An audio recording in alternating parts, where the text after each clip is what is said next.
अरे छोटी, आ गई तुम। चलो, जल्दी से हाथ मुंह धोकर बैठ जाओ। हाँ छोटी, जल्दी आओ।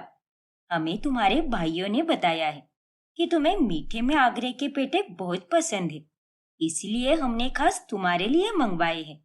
नहीं, मुझे कुछ नहीं खाना है। ये पेठे आप अपने पास ही रखिए। इतना बोलकर आंचल वहां से चली जाती है। उतने में वहां पर जतिन और राहुल आता है। रुक जाओ छोटी, आखिर ये क्या तरीका है बात करने का? जाने दो ना राहुल, उसका मन नहीं होगा खाने का, इसलिए उसने ऐसा बोला होगा। लेकिन अगर मन नहीं है तो सीधे सीधे मना कर देना। उल्टा बोलने की क्या जरूरत है? और हमने अगर इसे अभी नहीं रोका तो ये कभी नहीं सुधरेगी। अरे कोई बात नहीं, वो अभी छोटी है ना, उसे हमारी तरह समझ नहीं है। इस उम्र में ऐसा होना जायज है। समय के साथ साथ वो अपने आप सुधर जाएगी। हाँ, वरना डांट कर उल्टा वो ज्यादा बिगड़ेगी। सोनिया और नैना की बात मानकर जतिन और राहुल आंचल को कुछ नहीं बोलते। इन दोनों भाभीियों का कुछ ना कुछ तो करना ही पड़ेगा। अब तो मैं इन चारों में इतनी दूरियां लाऊंगी कि वो लोग हमेशा हमेशा के लिए अलग हो जाएंगे और फिर मेरे भाई मुझसे कभी दूर भी नहीं होंगे। फिर एक दिन जब राहुल का जन्मदिन होता है, तभी नैना उसके लिए बहुत कुछ प्लान करती है। भाभी, मुझे माफ कर देना, लेकिन उस दिन मेरा सहेली के साथ झगड़ा हो गया था, इसीलिए मैंने वो पेठे खाने से मना कर दिया। लेकिन आज मेरा मूड एकदम मस्त है। चलिए, आज हम साथ मिलकर पेठे खाएंगे। आइए ना। अरे नहीं छोटी, तुम खा लो, मैं बाद में खा लूंगी, क्योंकि मुझे अभी बहुत सारी तैयारियां करनी है। क्योंकि राहुल के काम से आने के बाद मुझे उसे एक बहुत बड़ा सरप्राइज देना है। अरे वाह भाभी, क्या बात है। तो इसी मौके पर मीठा खा लीजिए ना, इससे आपकी तैयारी में चार चांद लग जाएंगे। चलिए, हम साथ मिलकर खाते हैं। लेकिन छोटी, प्लीज भाभी, मेरे लिए थोड़ा तो खा लीजिए। अच्छा ठीक है बाबा, दे दो। इतना बोलकर आंचल नैना को जानबूझकर बहुत सारे पेठे खिलाती है, जिसके बाद नैना को बहुत सुस्ती आ जाती है। यार छोटी, मुझे तो अभी बहुत तेज नींद आ रही है। ऐसा है क्या? तो फिर आप एक काम कीजिए, आप अभी थोड़ी देर के लिए सो जाइए, फिर मैं आपको आधे घंटे बाद उठा दूंगी। ठीक है छोटी, लेकिन पक्का उठाना, वरना सारी तैयारियां रह जाएगी। हाँ भाभी, आप फिक्र मत कीजिए, मैं आपको याद से उठा दूंगी। फिर नैना सो जाती है और आंचल उसे जानबूझकर उठाती ही नहीं। फिर शाम में जब राहुल घर आता है, तब नैना उठ जाती है। अरे नैना, मुझे लगा कि तुम मेरे साथ कहीं बाहर चलोगी। तुम्हें मैंने कितनी बार फोन किया, लेकिन तुमने तो फोन उठाया भी नहीं। आज मेरा जन्मदिन है और सोने के लिए तुम्हें आज का ही दिन मिला था क्या? मुझे माफ कर दो राहुल, लेकिन मुझे छोटी उठाने वाली थी।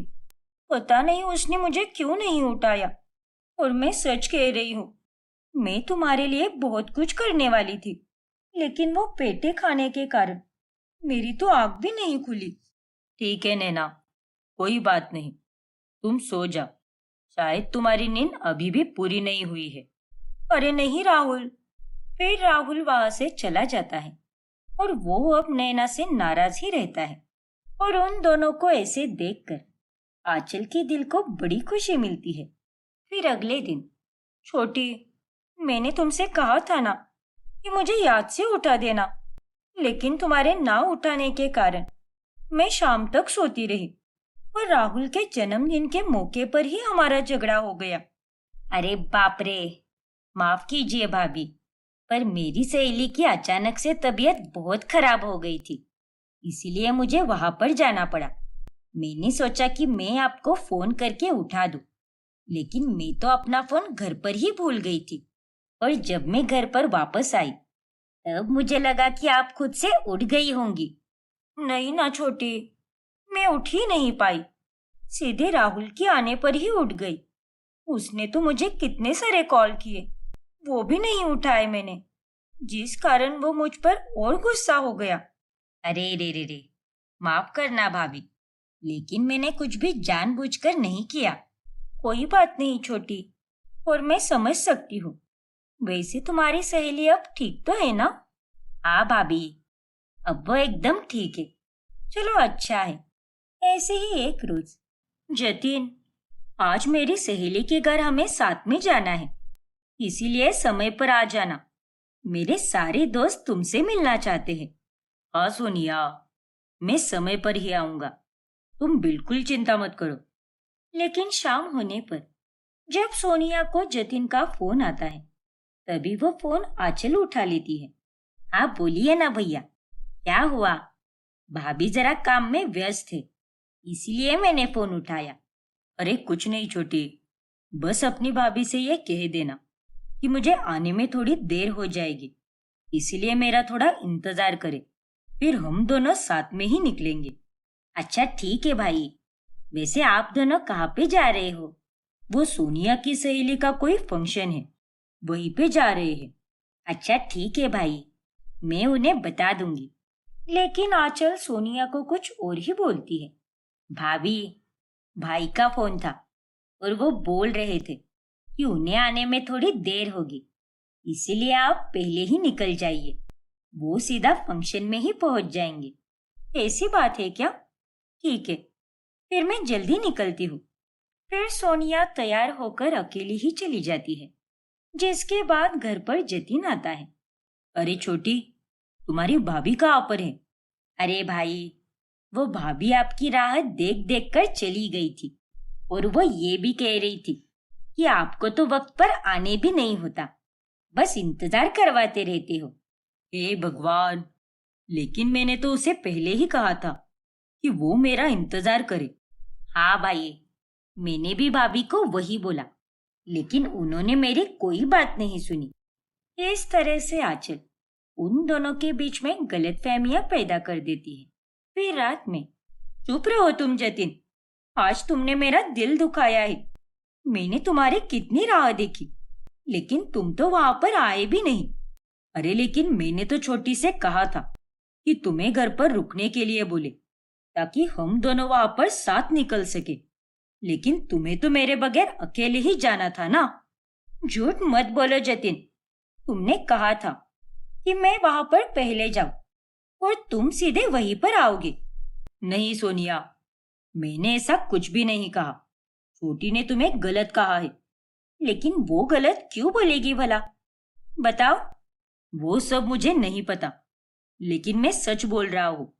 रहने दो जतिन, अब तुम जाओ यहाँ से, मुझे तुमसे कोई बात नहीं करनी। सोनिया और जतिन के बीच में भी अब तनाव आ जाता है। फिर बाद में जतिन आंचल के पास जाता है। छोटी, मैंने तुमसे क्या कहा था, और तुमने जाकर सोनिया को क्या कहा? तुमने हम दोनों से झूठ क्यों बोला? हाँ? अरे नहीं भाई, मैंने तो उन्हें वही कहा जो आपने मुझे कहा था, कि वो आपका इंतजार करे, फिर आप दोनों फंक्शन में साथ में जाएंगे। अब उन्होंने ही मेरी बात का गलत मतलब निकाला, तो इसमें मैं क्या कर सकती हूँ भाई? इस तरह से आंचल अब बात को घुमाकर जतिन की नजर में सोनिया को ही गलत ठहराती है। अब मजा आ रहा है, ऐसे ही इन चारों में कलेश बना रहे और फिर ये लोग एक दूसरे को छोड़ देंगे, यही मेरी इच्छा है। लेकिन एक हफ्ते बाद आंचल देखती है कि जतिन और सोनिया दोनों साथ में मंदिर जा रहे हैं। अरे ये क्या, ये दोनों तो कल रात तक एक दूसरे से कितने नाराज थे, लेकिन अब खुशी खुशी एक साथ मंदिर जा रहे हैं। राहुल भाई और नैना भाभी भी एक दूसरे के साथ कितने अच्छे से बात कर रहे थे। इसका मतलब मैंने लगाई हुई आग का असर कम होने लगा है। पर मैं हार नहीं मानूंगी। एक चाल नाकामयाब रही तो क्या हुआ, दूसरी चाल तो कामयाब होकर ही रहेगी। फिर आंचल प्रताप के घर जाती है। नमस्ते काका जी। अरे नमस्ते बेटा, तुम यहाँ पर? आओ ना, बैठो। वो मैं यही पास से गुजर रही थी, तो सोचा कि क्यों ना आपसे मिलती जाऊं। कैसे हो आप? सब बढ़िया बेटा, तुम बताओ, तुम कैसी हो? और घर पर सब ठीक है ना? मेरी बच्चियां और दामाद कैसे है? हम सब एकदम बढ़िया है काका जी। बस पिछले एक हफ्ते से दोनों भाई और भाभीयों में थोड़ी सी अनबन चल रही थी। कुछ हुआ था उनमें राहुल भाई के जन्मदिन पर, और उसके अगले दिन सोनिया भाभी और जतिन भाई के बीच में। क्या? ये तुम क्या कह रही हो? हाँ काका जी, दोनों भाई भाभी एक दूसरे से सीधे मुंह बात भी नहीं कर रहे थे। पिछले एक हफ्ते से चल रहा है ये सब, और मैंने उन्हें पूछना भी ठीक नहीं समझा। अच्छा नहीं लगता ना, इसीलिए। हे भगवान, ये तो बड़ी चिंता वाली बात है। सो तो है। आंचल अब प्रताप को भी भड़काती है, जिसके बाद वो उन चारों को फोन करके समझाता है। हाँ बेटा, मैं तुम्हारी बात समझ सकता हूँ, लेकिन फिर भी मेरी बेटियों के साथ अच्छे से रहो तुम दोनों। उन्हें भी समझ कर लो। समझ रहे हो ना मेरी बात? हाँ पापा जी, बस थोड़ी सी गलतफहमियां हो गई थी, और कुछ नहीं। पर हम आपकी बातों पर जरूर ध्यान देंगे। ठीक है बेटा, एक बार सोनिया से बात कराना। नमस्ते पापा। बोलिए, कैसे हो आप? वो सब छोड़ो सोनिया, तुम ये बताओ, ये मैं क्या सुन रहा हूँ आंचल से? आखिर तुम लोग लड़ झगड़ क्यों रहे हो? तुम्हारी मर्जी से ही मैंने शादी कराई थी ना, और तुम्हारी शादी को अभी तक एक महीना भी पूरा नहीं हुआ है कि तुम लोगों ने झगड़े शुरू कर दिए। नहीं पापा, ऐसी कोई बात नहीं है। वो तो बस छोटा सा झगड़ा था, कोई बड़ी बात नहीं है, और अभी सब कुछ ठीक है। अगर इतना ही छोटा झगड़ा था तो तुम लोग एक दूसरे से पूरे एक हफ्ते तक नाराज क्यों थे? यही सब करते रहोगे तो कैसे चलेगा बेटा? नैना और राहुल को भी ये बात समझा देना, और सब साथ में खुशी से रहना। ठीक है ना? हाँ पापा, आप चिंता मत कीजिए, मैं आपकी बात अच्छे से समझ गई। अब से हमारे बीच कोई लड़ाई नहीं होगी। फिर आंचल जब घर पहुंचती है, तभी उस पर सभी लोग नाराज होते हैं। देख छोटी, हर पति पत्नी के बीच मनमुटाव तो होता ही रहता है, लेकिन इसका मतलब ये थोड़ी ना होता है कि तुम सीधे जाकर पापा को सब कुछ बताओ। हाँ छोटी, ये तुमने सही नहीं किया। भाभी, आप दोनों तो मुझे ऐसे डांट रही हो जैसे कि मैं वहां पर जानबूझकर गई थी। मैं तो बस वहां से गुजर रही थी, तो सोचा कि उनसे मिल लूं, और फिर बातों बातों में उन्हें आप लोगों की लड़ाई के बारे में बता दिया। तो उसमें क्या गलत किया मैंने? कुछ गलत नहीं है छोटी, पर ये सब बताना जरूरी नहीं था। तुम अब बड़ी हो चुकी हो, और तुम्हें समय के साथ समझदार बनना पड़ेगा। हाँ छोटी, तुमने हमारे पापा को खामखा परेशान कर दिया, और अब वो इसी बात की चिंता करते बैठेंगे, और उनकी तबीयत भी खराब हो जाएगी। हाँ छोटी, आइंदा से ऐसा मत करो। घर की बातें घर में ही रखा करो। माफ कीजिए भाभी, लेकिन सच में मैं ही बेवकूफ थी जो वहां पर चली गई। इतना तो कभी मुझे मेरे भाइयों ने भी नहीं डांटा जितना कि आप दोनों डांट रही हो। जाने दो, आप दोनों को मैं बुरी लगती हूँ तो लगने दो। हूँ मैं बुरी? अरे छोटी, तुम हमारी बात का गलत मतलब निकाल रही हो। हम तुम्हें बुरी थोड़ी ना कह रहे हैं। बात को ठीक से समझने की कोशिश करो ना। हाँ छोटी। लेकिन आंचल वहां से गुस्सा होकर चली जाती है। जो भी हो, इन सबको काका जी से डांट पड़वा कर बहुत मजा आया।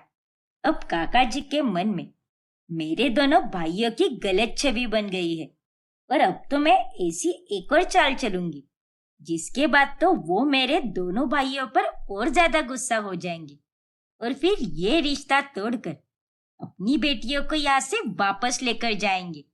ऐसे ही एक दिन जब नैना और सोनिया बारिश में भीगकर घर लौटती है, तभी उन दोनों को बुखार आता है। नैना, सोनिया भाभी, ये दवाइयाँ यहीं पर रखी है, आप दोनों इसे दोपहर में ले लेना, ठीक है ना? हाँ राहुल, जतिन चला गया क्या? हाँ भाभी, उसकी आज सुबह सवेरे एक जरूरी मीटिंग थी, इसीलिए उसे जाना पड़ा। आप सो रही थी ना, तो इसीलिए उसने आपको जगाया नहीं और कहा कि मैं आपको दवाई देते जाऊं। शुक्रिया राहुल। अच्छा तो मैं अब चलता हूँ। आप अपना ख्याल रखिए। कुछ भी हो, नौकरों को या छोटी को बोलिए, वरना मुझे या जतिन को कॉल कीजिए। इतना कहकर राहुल वहां से चला जाता है, जिसके बाद सोनिया और नैना भी सो जाती है। और तभी कमरे में आंचल आती है और वो सही दवाइयों की जगह पर गलत दवाइयां रखती है। और फिर जब वो दोनों दोपहर में वो दवाइयां खाती है, तब वो वहीं पर बेहोश हो जाती है। अब कहानी में आगे क्या होगा, जानने के लिए हमारा अगला भाग देखना ना भूलें। और अगर आपने हमारा चैनल सब्सक्राइब नहीं किया है, तो अभी सब्सक्राइब कीजिए और बेल आइकॉन दबाना ना भूलें। उसे रोकने की कोई जरूरत नहीं है माँ। जाती है तो जाने दो। शादी के पहले ही उसने मेरा खून पीना शुरू कर दिया है और इस तरह का हेडेक नहीं पालना है मुझे। सही यही रहेगा कि हम दोनों कभी एक हो ही ना। अरे शौर्य बेटा, ये तू कैसी बातें कर रहा है? बोरा वोरा गया है क्या? तुम दोनों की शादी फिक्स हुई है और शादी कोई छोटी मोटी बात नहीं होती बेटा। अब वीक ऑफ के दिन पर शौर्य अपने घर चला जाता है और उसे उसके घर वाले साथ मिलकर समझाते हैं। वही बबीता भी पाकी को खूब समझाती है। देख बेटा, अब जब तुम शादी होने के बाद साथ रहोगे, तभी एक दूसरे को अच्छे से समझ पाओगे। इस तरह रिश्ता मत तोड़ो। अरे अभी तो तुम एक दूसरे को जानते ही कितना हो। अरे जो रिश्ता कभी जुड़ा ही नहीं, उसे कैसे तोड़ूं मैं माँ? मैं बस उस शौर्य से शादी नहीं करना चाहती, बाकी मुझे कुछ नहीं पता। अरे लेकिन बेटा, ऐसा कहकर कैसे चलेगा? अब इतना सारा पैसा लगा है तुम दोनों की शादी में, सभी मेहमानों को भी बताया है और थोड़े ही दिनों में तुम दोनों की शादी भी है। और अगर एन मोमेंट पर शादी कैंसिल कर दी, तो दोनों के परिवारों की समाज में क्या इज्जत रह जाएगी, और साथ ही तुम दोनों की भी। शौर्य बेटा, अरे तुम दोनों के बीच अभी इतनी बातचीत भी नहीं हुई है। जब एक दूसरे के साथ ठीक से चार बातें करोगे, तभी तुम दोनों एक दूसरे को भली भांति समझ पाओगे। और इस तरह एक छोटी सी लड़ाई के चलते इतना बड़ा फैसला मत लो बेटा। हाँ भैया, अभी तो कार्ड भी छप चुके हैं और मैंने तो अपना लहंगा भी खरीद लिया है और आपके और भाभी के लिए तोहफा भी। और अब ऐसे लास्ट मिनट पर मेरे साथ साथ बाकी लोगों का दिल मत तोड़िए। अरे लेकिन वेकिन कुछ नहीं सुनना मुझे। अपनी माँ के लिए तो कुछ भी कर सकता है, यही कहा था ना तूने? और अब अपनी ही माँ का दिल दुखा रहा है तू। अरे हम सब ने तेरे शादी के कितने अरमान सजाए थे और तू उन पर पानी फेर रहा है। देखो बेटा, तुम दोनों ने बस एक छोटी सी बात को बहुत खींचा है और वो कभी कभी हो भी जाता है। और शादी के बाद भी कभी तुझसे गलती होगी तो कभी उससे। ये सब तो चलता ही रहता है बेटा। और हम सब तुझे और पाखी को शादी के जोड़े में देखने के लिए बेकरार है बेटा। सब कुछ भूलकर एक दूसरे के साथ आगे बढ़ो और एक नया जीवन शुरू करो। देख बेटी, शौर्य जैसा लड़का तुझे मुश्किल से मिलेगा। तुम दोनों मांगलिक हो, इसलिए तुम दोनों की शादी होना जरूरी है। तुम शादी के बाद देखना, सब कुछ ठीक हो जाएगा। लेकिन अब ऐन वक्त पर एक फालतू सी बहस के लिए गुस्से में आकर ऐसे शादी नहीं तोड़ते बेटी। ठीक है माँ, शायद आप सही कह रही हो। दोनों भी अपने परिवार वालों की बातें सुनकर अपने बीच में सब कुछ ठीक कर लेते हैं और फिर उनकी शादी धूमधाम से होती है। शादी के बाद पाखी और शौर्य साथ में रहने लगते हैं। वो दोनों अपने हनीमून पर जाते हैं और जैसे कि घर वालों ने कहा था, उन दोनों के बीच सब ठीक हो जाता है। वाह शौर्य, ये जगह कितनी सुंदर है। मेरी एक तस्वीर खींचो ना प्लीज, मुझे सोशल मीडिया पर पोस्ट करनी है और मेरी सारी फ्रेंड्स को भी जलाना है। अरे पाखी, हम दोनों साथ में फोटोज खिंचवाते हैं ना। वो देखो, वहां पर फोटोग्राफर भी है। अरे यार शौर्य, मैंने जितना कहा है उतना करो ना। पहले मेरी 40-50 तस्वीरें खींचो, उसके बाद ही हम दोनों साथ में तस्वीर खींचेंगे। 40-50? हाँ, क्योंकि मैं जानती हूँ कि तुम इतने अच्छे फोटोग्राफर नहीं हो, इसलिए तुम 40 से 50 फोटोज मेरे खींच लेना। उनमें से 4-5 फोटोज तो अच्छी आ ही जाएगी। शौर्य पाखी की बहुत सारी फोटोज क्लिक करता है, लेकिन पाखी शौर्य के साथ फोटोज खिंचवाने में कोई दिलचस्पी नहीं दिखाती, जिस कारण शौर्य थोड़ा सा निराश हो जाता है। अब अगले 2 से 3 महीनों तक उन दोनों की मैरिड लाइफ एकदम हैप्पी रहती है।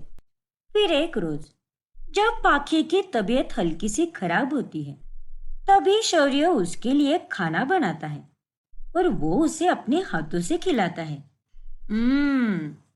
यम्मी, मजा ही आ गया शौर्य। क्या लाजवाब खाना बनाया है तुमने। तुम्हारे खाने के आगे तो 5 स्टार रेस्टोरेंट का खाना भी फेल है। हंसो मत, मैं सच कह रही हूँ, क्योंकि इतना अच्छा खाना तो मैं भी नहीं बना सकती। अरे पाखी, मुझे खाना बनाने में कोई कठिनाई नहीं लगती, क्योंकि तुम्हारे आने से पहले भी मैं खुद ही खाना बनाता था। क्या? मुझे लगा कि तुमने कोई टिफिन सर्विस लगाई होगी। नहीं पाखी, मैं भले ही माँ से दूर रहता हूँ, लेकिन मेरी उनके साथ फोन पर रोज बातें होती है और थोड़ा बहुत इंटरनेट से भी सीख लेता हूँ। बस इसी तरह बना बना कर सीख लिया है मैंने सब कुछ। That's great Shaurya, and thank you so much. मैं बहुत खुशकिस्मत हूँ कि मुझे तुम जैसा पति मिला। अरे मैं तुमसे भी ज्यादा खुशकिस्मत हूँ, क्योंकि मुझे तुम जैसी पत्नी मिली। सच में शौर्य, हम दोनों कितने बुद्धू थे, जो उस छोटी सी लड़ाई के कारण हम दोनों अपनी शादी तोड़ने जा रहे थे। हाँ यार, सीरियसली। अब ऐसे ही एक सुबह, अरे पाखी, आज शाम को बाहर चले क्या? नई फिल्म आई है, बहुत मजा आएगा। ओफो शौर्य, तुम्हें दिखाई नहीं दे रहा क्या? मैं फोन पर अपनी माँ से बात कर रही हूँ। कैफे से रिलेटेड इम्पोर्टेंट डिस्कशन चल रहा है। देखो, तुम्हें जो कहना है मुझे मैसेज ड्रॉप कर दो। अच्छा ठीक है। फिर शौर्य उदास होकर ऑफिस चला जाता है, लेकिन वो जब शाम को घर लौटता है तभी, अरे पाखी, तुम अभी तक तैयार क्यों नहीं हुई? मुझे लगा कि तुम तैयार होकर मेरा इंतजार कर रही होगी। तुमने मेरा मैसेज नहीं देखा क्या? हाँ शौर्य, देखा मैंने। तुम फिल्म देखने की बात कर रहे थे ना, लेकिन मैं तुम्हें रिप्लाई करना ही भूल गई। वो कैफे में थोड़ा पेंटिंग का काम करवाना है ना, उसी के चक्कर में पेंटर्स ढूंढ रही थी और मैं बाकी के कामों में लगी हुई थी। देखो पाखी, मैंने तुमसे ये कभी नहीं कहा कि तुम अपने कैफे के काम मत करो या फिर बाकी के कोई भी काम छोड़ दो, लेकिन मुझे भी तो वक्त दो ना। जब देखो तब अपने में ही मगन रहती हो। अरे तुम तो दिन रात अपनी माँ से ही बात करती रहती हो, लेकिन मेरी माँ से बात किए हुए कितने दिन हो गए? तुम उन्हें फोन क्यों नहीं करती? लेकिन शौर्य, मैं तुम्हारी माँ को फोन करके क्या बात करूं?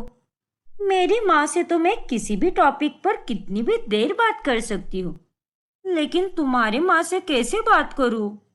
ये तुम्हारी माँ क्या लगा रखा है पाखी? वो तुम्हारी भी कुछ लगती है। हाँ बाबा, आई एम सॉरी, मेरे कहने का मतलब वो नहीं था। देखो पाखी, तुम अब माँ की बहू बन चुकी हो। उन्हें भी तो तुमसे उम्मीद होगी ना कि उनकी बहू उन्हें कॉल करे और उनसे फोन पर ढेर सारी बातें करे। वो बोलकर नहीं दिखाएगी, लेकिन इस बात को तुम्हें भी समझना चाहिए।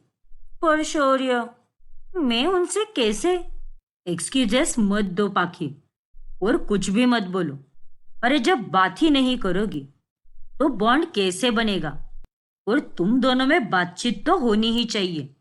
और मैं ये नहीं कह रहा कि तुम उनके साथ रोज फोन पर बात करो, लेकिन कभी कभार हालचाल पूछने के लिए फोन कॉल तो कर ही सकती हो ना। मैं माँ जी को हर हफ्ते फोन करता हूँ, उनसे उनके हालचाल और कैफे के बारे में पूछता हूँ। हमेशा उनके टच में रहता हूँ। और अगर ये सारी बातें मैं समझ सकता हूँ तो तुम्हें क्या दिक्कत है? अगर तुम मुझसे प्यार करती हो तो मुझसे जुड़े लोगों को भी तुम्हें उतना ही प्यार करना चाहिए। माँ तो तुम्हें अपनी बेटी की तरह मानती है। अरे अगर वो इतनी ही बेटी की तरह मानती है तो फिर वो खुद लगाए ना मुझे कॉल। उनका तो अभी तक मुझे एक भी कॉल नहीं आया। हे भगवान! पाखी की बातें सुनकर शौर्य अब काफी ज्यादा इरिटेट होता है और उसे गुस्सा भी बहुत आता है। लेकिन वो उसे कुछ भी नहीं कहता और चुपचाप अपने कमरे में चला जाता है। फिर एक रोज, अरे पाखी, थोड़े दिनों बाद मेरी छुट्टियां शुरू होगी। फेस्टिवल भी आ रहा है और इसी बहाने क्यों ना हम घर वालों के पास जाकर कुछ दिन उनके साथ रहे। हम सब फार्म हाउस पर भी जाएंगे। वहां पर मेरे कजिन की 2 छोटी बेटियां भी आएंगी। उनके साथ मुझे वक्त बिताना बहुत अच्छा लगता है। बहुत क्यूट है वो दोनों। तुम देखना, तुम्हें भी वो दोनों बहुत पसंद आएगी। आई अंडरस्टैंड शौर्य, लेकिन बार बार वहां जाना सही नहीं लगता ना। अब पिछली बार तो मैंने तुम्हारी बात सुन ली थी, लेकिन अब फिर से। हम बार बार कहाँ जाते हैं पाखी? अरे शादी के पहले तो मैं महीने में 2 से 3 बार जाता था, लेकिन अब तो उतना होता भी नहीं है। और अब मौका भी है और दस्तूर भी। इसीलिए मैंने सोचा कि हमें घर पर जाना चाहिए, वही सही रहेगा। लेकिन छुट्टियों में बाहर जाने की क्या जरूरत है शौर्य? हम दोनों यहीं पर भी तो रह सकते हैं ना, और इसी बहाने साथ में थोड़ा वक्त भी बिता सकते हैं। ओफो पाखी, अरे इस घर में हम दोनों अकेले रहते हैं, 24 घंटे साथ रहते हैं, साथ ही वक्त बिताते हैं। तो फिर अब और तुम्हें क्या चाहिए? और कितना क्वालिटी टाइम चाहिए तुम्हें? नहीं शौर्य, हम दोनों इस घर में बस साथ रह रहे हैं, लेकिन तुम तो अपने काम में बिजी रहते हो और मैं भी अपने कैफे में बिजी रहती हूँ। और हम दोनों की लाइफ तो बस इनमें ही उलझी हुई है। इसीलिए काम को कुछ दिन भूलकर बस हम दोनों एक दूसरे के लिए टाइम निकालें। बस यही कह रही हूँ मैं।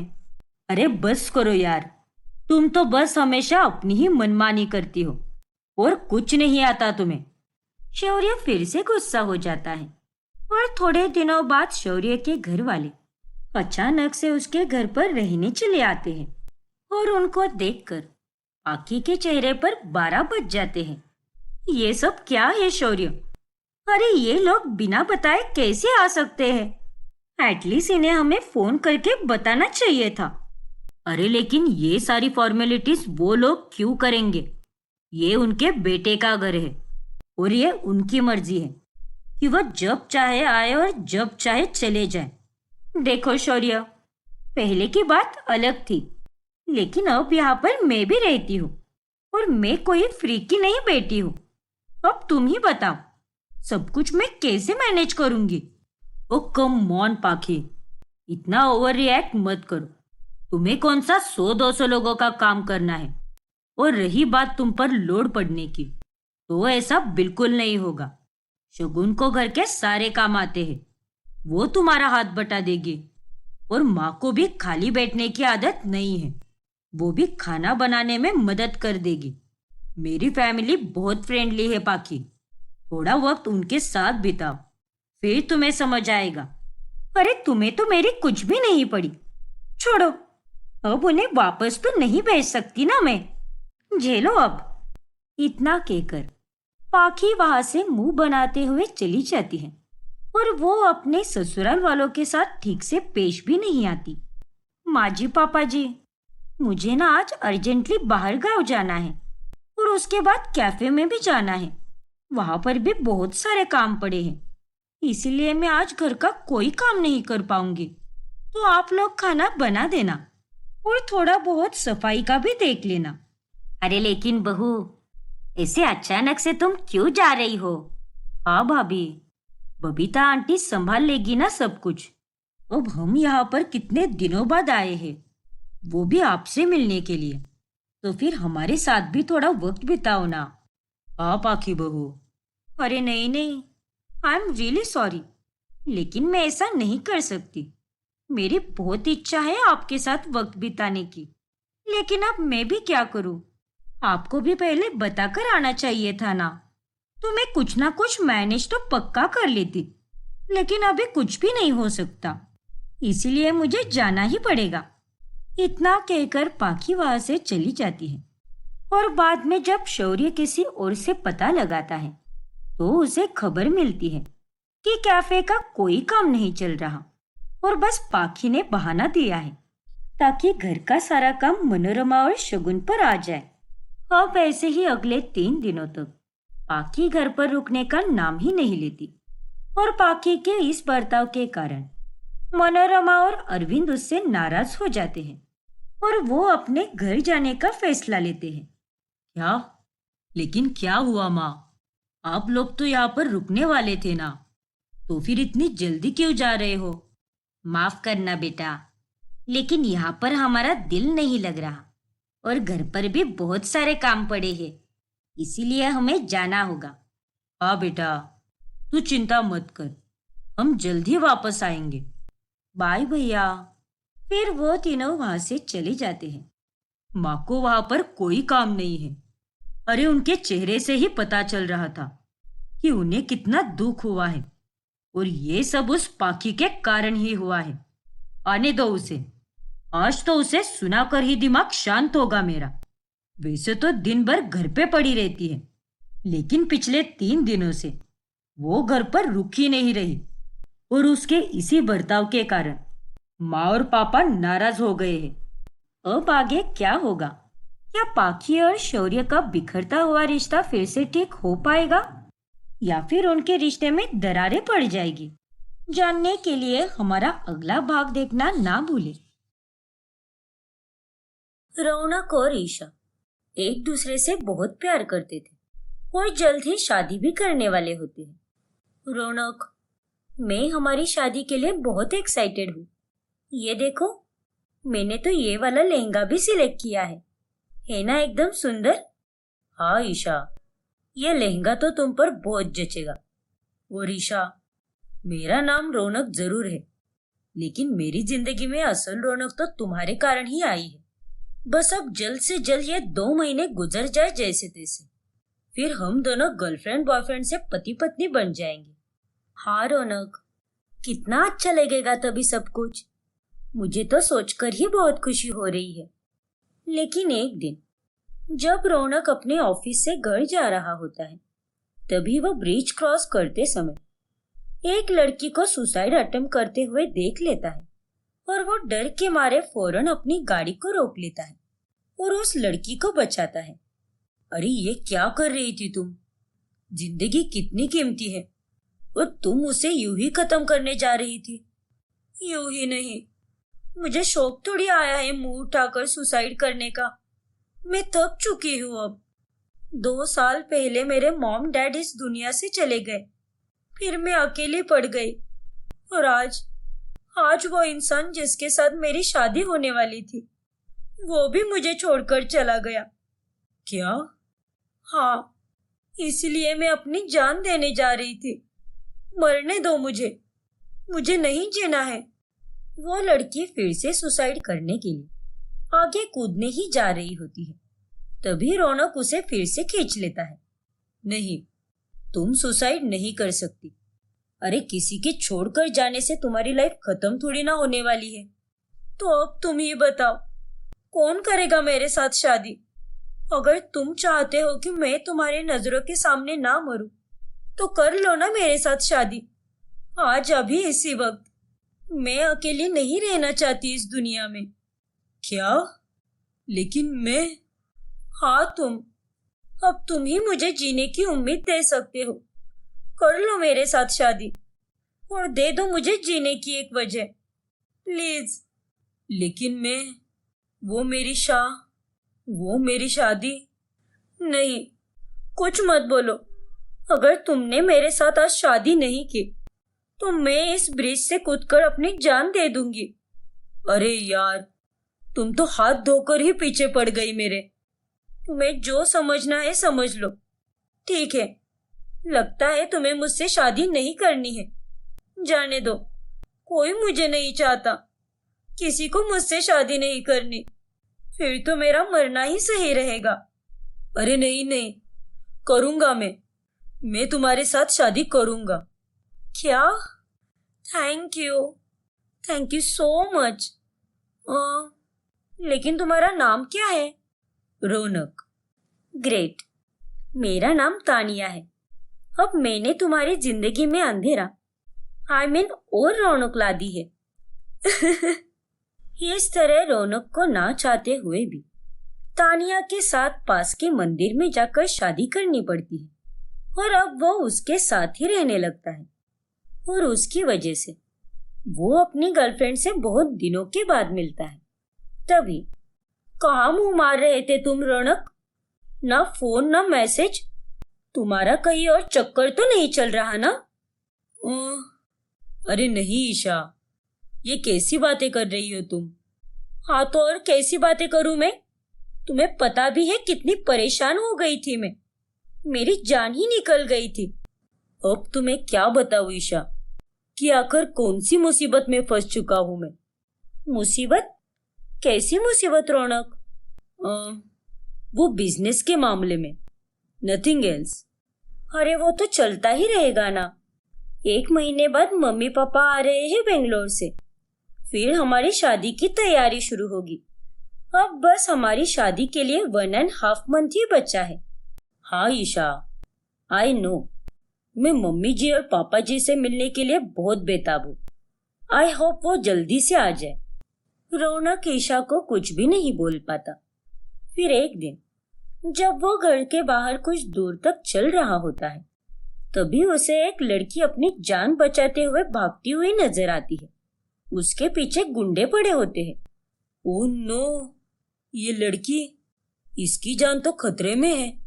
इसके पीछे तो ये कमीने गुंडे पड़े हुए हैं। नहीं, मुझे इसकी जान बचानी ही होगी, वरना ना जाने ये दरिंदे इसका क्या हाल करेंगे। रौनक सही समय पर पहुंचकर उन गुंडों को मारता है और उस लड़की को बचा लेता है। उस लड़की का नाम शेफाली होता है। शेफाली की माँ खुद एक गुंडी होती है। वो कुछ देर बाद अपनी बेटी से मिलती है।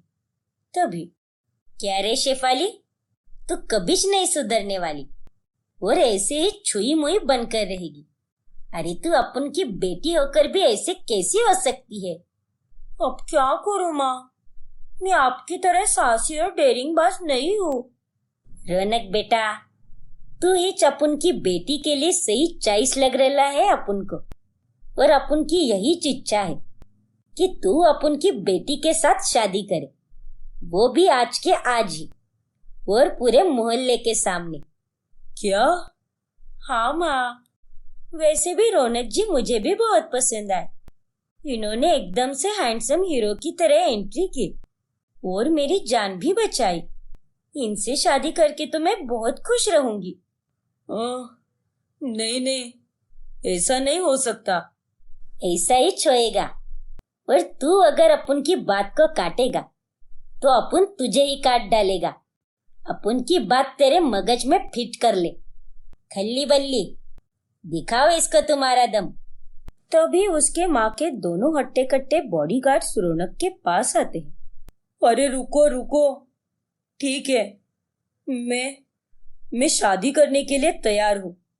ये हुई ना बात। अरे जाओ, पूरे मोहल्ले में डीजे लगा दो। अरे अपन का दामाद आ रे लाए भिड़ू। अब एक और बार रौनक को ना चाहते हुए भी शेफाली के साथ शादी करनी पड़ती है। हे भगवान, ये मैं कहाँ फंस गया। अगली बार मैं किसी भी लड़की की जान नहीं बचाऊंगा। साला जिस भी लड़की की जान बचाता हूँ वो बीवी बनकर मेरे ही गले पड़ जाती है। किस सोच में पड़ गए जी? सुहागरात के बारे में सोच रहे हो क्या? अबे यार, ये एक अलग ही एंटीक पीस है। उठा ले मुझे ऊपर वाले, उठा ले। रौनक अब बहुत ही ज्यादा परेशान हो जाता है। अब फिर से इतने दिनों तक ना मिलने के कारण ईशा उस पर भड़क जाती है। रौनक, साफ साफ बता दो मुझे, तुम्हें मुझसे शादी करनी भी है या नहीं? मेरे मम्मी और पापा बेंगलोर से आ भी गए हैं और तुम्हारा अभी तक कोई पता नहीं है। शादी को सिर्फ 15 दिन रह गए हैं। ये तुम क्या बोल रही हो ईशा? मैं तुमसे बहुत प्यार करता हूँ, तो ऑफकोर्स मैं तुम्हारे साथ ही शादी करूंगा ना। रौनक ईशा के मम्मी पापा से मिलता है और अब उसकी फाइनली शादी होने वाली होती है। ईशा अपनी सहेली को कॉन्फ्रेंस कॉल करके अपनी शादी के लिए बुलाती है और वो सहेलियां और कोई नहीं बल्कि शेफाली और तानिया ही होती है। देखो, मैं तुम दोनों की एक नहीं सुनने वाली। तुम दोनों ने मेरे से पहले शादियां कर ली और मुझे बताया भी नहीं। तुम दोनों को अब मेरी शादी में आना ही पड़ेगा। हाँ बाबा, आएंगे ना, जरूर आएंगे और अपने पतियों को भी साथ लेकर आएंगे। क्यों शेफाली? हाँ हाँ, क्यों नहीं। Don't worry Isha. वैसे दुल्हे राजा का फोटो नहीं दिखाया तूने। कौन है वो लकी मैन? मैं तुम्हें कोई फोटो वोटो नहीं भेजने वाली। जब तुम दोनों मेरी शादी में आओगे तभी उसे देख लेना। ठीक है बाबा, चलेगा। अब शादी का दिन आता है। तानिया और शेफाली रौनक को अपने साथ चलने के लिए मैसेज करती है, लेकिन वो उनके मैसेजेस ही नहीं पढ़ता और वो ईशा के साथ शादी करने के लिए जा ही रहा होता है। पर तभी वहां पर चारों का आमना सामना हो जाता है। रौनक, तुम यहाँ, और वो भी ईशा के साथ? क्या? लेकिन तानिया, तुम रौनक को कैसे जानती हो? ये तो मेरा पति है। और तुम्हारी ऐसी की तैसी रौनक, तुम ईशा के साथ शादी करने जा रहे हो? रुको तुम, मैं अभी माँ को बताती हूँ। शेफाली, ये मेरा पति है, तुम्हारा नहीं। इसी ने मुझे मरने से बचाया है और मुझसे शादी की है। नहीं तानिया, इसने मुझे गुंडों से बचाया है और मेरी माँ ने इसकी मेरे साथ शादी कराई है। व्हाट? इसका मतलब तुमने इन दोनों के साथ शादी की है रौनक? इतना बड़ा झूठ, इतना बड़ा धोखा। तुम मेरे साथ ऐसा कैसे कर सकते हो रौनक? मुझे माफ कर दो ईशा, लेकिन मैंने जो भी किया है जानबूझकर नहीं किया है। हालात ही कुछ ऐसे बनते गए कि मुझे ना चाहते हुए भी चुपचाप अपना मुंह बंद रख के जबरदस्ती इन दोनों के साथ शादी करनी पड़ी। मैं इन्हें मना भी नहीं कर पाया। एक तरफ तानिया की जान का सवाल था और एक तरफ शेफाली की माँ का खौफ। फिर रौनक सबको सारी कहानी बताता है और सबको समझ आ जाता है कि रौनक कितनी बुरी तरह फंस चुका है। ईशा, इन दोनों के साथ तो मैंने बिल्कुल सही किया है, लेकिन तुम्हारे साथ अपने दिल, अपने जान के साथ ही गलत कर दिया है। सबसे ज्यादा ठेस तो मैंने तुम्हें पहुंचाई है Isha. I am really sorry. तुम चाहो तो मुझे छोड़कर जा सकती हो।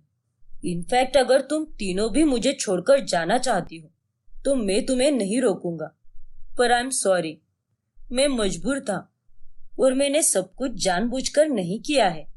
लेकिन रौनक, मैं तो तुम्हें छोड़कर कहीं नहीं जा सकती। मेरा इस दुनिया में तुम्हारे अलावा और कोई नहीं है। और मैं भी रौनक, और ना ही मैं। आई थिंक इस लड़ाई झगड़े से तो सही यही रहेगा कि हम तीनों भी अपने पति को आपस में बांट ले। ये हम तीनों के साथ 10-10 दिन रहेगा। हाँ, और वो 10 दिन वो जिसके भी साथ रहेगा, बाकी की 2 बीवियां उसे परेशान नहीं करेगी। हाँ रौनक, अब यही सही सॉल्यूशन है। तुम्हारे लिए मैं और तुम्हारी बाकी 2 बीवियां इतना तो सैक्रिफाइस कर ही सकती है, क्योंकि हम तीनों भी तुमसे बहुत प्यार करते हैं और तुम ना चाहते हुए भी इसमें फंस गए हो। ठीक है ईशा, तानिया और शेफाली, जैसा तुम तीनों को ठीक लगे।